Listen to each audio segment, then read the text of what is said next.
Adilabad BJP నాయకులు కంది శ్రీనివాస్ రెడ్డి మంచి మనసుతో పేదల ఆకలి తీర్చేందుకు ప్రారంభించిన నిత్యాన్నదాన కార్యక్రమం నిర్విరామంగా కొనసాగుతుంది. నిత్యం వందలాది మంది ఆకలి తీరుస్తూ కంది శ్రీనివాస్ రెడ్డి ప్రజాసేవా భవన్ అన్నపూర్ణ భవన్ గా విరాజిల్లుతోంది. భోజనం చేసిన ప్రతి ఒక్కరూ అన్నదాత సుఖీభవ అంటూ సంతృప్తి వ్యక్తం చేస్తున్నారు. ఏ నాయకుడు ఇలా రోజు భోజనం పెట్టలేదని ఇంత మంచి కార్యక్రమానికి శ్రీకారం చుట్టిన కంది శ్రీనివాస్ రెడ్డి నిండు నూరేళ్లు చల్లగా ఉండాలని ఆకాంక్షిస్తున్నారు.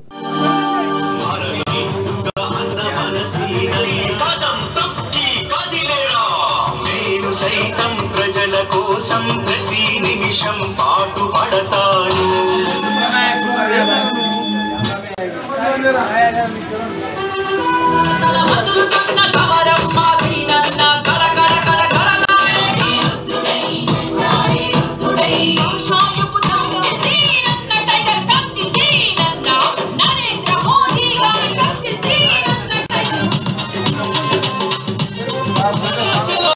ఎన్నాళ్ళు ఈ